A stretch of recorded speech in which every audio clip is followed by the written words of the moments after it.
नमस्कार, तुम्हा सर्वांचं बेलास किचनमध्ये स्वागत। आज आपण बनवतोय इडलिंबापासून लोणचं आणि तेही मस्त असं चटपटीत आणि तिखट असं चवीचं।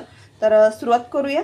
इथे बघू शकता मी हे अर्धा किलो लोणच्यासाठी लिंबू घेतलेले आहेत आणि हे मोठ्या साईजचे लोणचे आहेत। बघू शकता अशी साईज आहे त्यांची, खूप सुंदर आणि मस्त असे। याचे साल एकदम पातळ असते म्हणजे आणि साईजला हे मोठे असतात।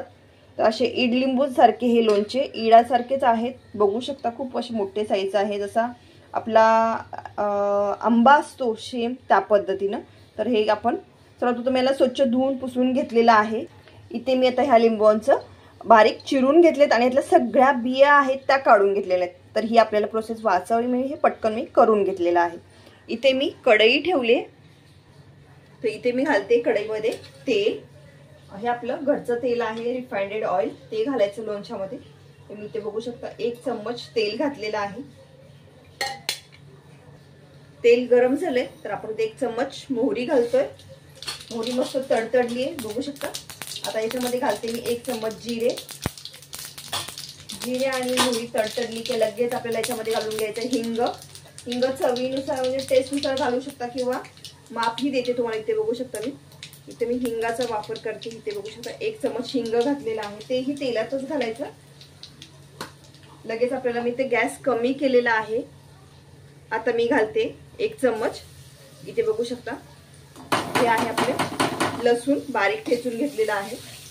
हे बघू मस्त जिरा मोहरी आणि आता आपण याच्यामध्ये घालणार आहे सुकं खोबरं। 1 वाटी जे बारीक मी पेस्ट करून घेतलेली आहे, 1 वाटी खोबऱ्याचे ती घालते। मस्त गॅस स्लो केलेला आहे पूर्ण, कारण करपू नये यासाठी। इथे थोडीशी लाल तिखट पावडर आणि हळद थोडीशी, हळद मी इथे घालते। हे बघू शकता अगदी थोडी 3/4 चम्मच 1/4 चम्मच हळद हे आपल्याला मिक्स करून घ्यायचंय। गॅस थोडासा तर वाढवते आणि याच्यामध्ये आपल्याला हे साहित्य घालून घ्यायचं। आता हे भाजलेलंच आहे तेलामध्ये चांगलं, तेल मी कमी वापरलेलं आहे बघू शकता। आणि याच्यामध्ये आता जे आपण चिरून घेतलेले सगळं आहे, रस हा होता तो रस होता, पाणी नाही, हा पूर्णचा रस आहे। पाणी आपण ऑलरेडी लिंबू चिरले त्यावेळेला त्याच्या अगोदर लिंबू धुवून त्यांना स्वच्छ करून घेतलं होतं। हे बघा मस्त असं हे हलवून घ्यायचं, लिंबू पुसून घ्यायचे व्यवस्थित, म्हणजे पाणी त्यात राहिलं नाही पाहिजे यासाठी। लिंबूचा रस असतो चिरताना तो मी याच्यामध्ये तो उतरला गेला प्लेटमध्ये, बघू शकता मस्तच। आता आपण याच्यामध्ये टेस्टनुसार घालतोय मीठ। इथे मी मिठाचा वापर करते 1 चम्मच।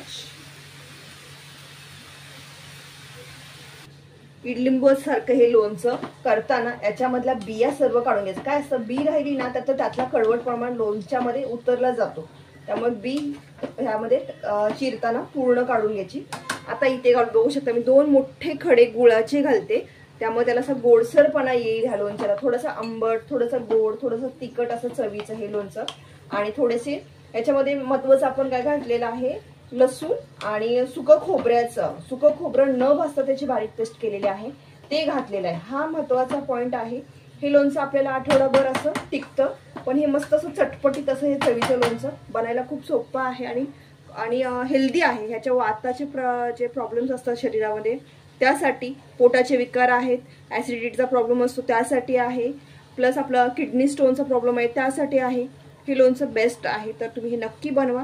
डेली यूजमध्ये आपल्या जेवणाच्या अगोदर किंवा जेवताना थोडंसं याचा तो वापर करा, नक्कीच तुम्हाला याचा चांगला फायदा होईल। तर हे असं लोणचं आपण घरीच बनवतोय। तर हे आता मी ह्याच्यावरती झाकण ठेवते आणि कमी गॅसवरती याला मस्त असं शिजवून घ्यायचं आहे आपल्याला 10 ते 15 मिनिटं।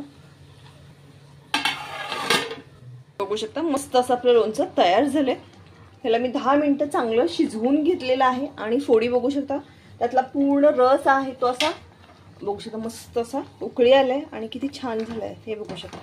अगदी असंच हे शिजलं पाहिजे, तर हे खातानाही खूप टेस्टी लागतं। हे बघू शकता मस्तच आहे ना लोणचं, अगदी बाजारात मिळतं। तुम्हाला जर कलरसाठी हवा असेल तर तुम्ही याच्यामध्ये बेडगी मिरचीचा वापर करू शकता। रेड काश्मीरी चिली पावडर असते ती घातली की लाल कलर असा येतो। मी याच्यामध्ये कलरसाठी काही घातलेलं नाहीये, फक्त टेस्टसाठी महत्त्वाचं आहे। तर बघू शकता किती मस्त असं लोणचं तयार झालं आपलं।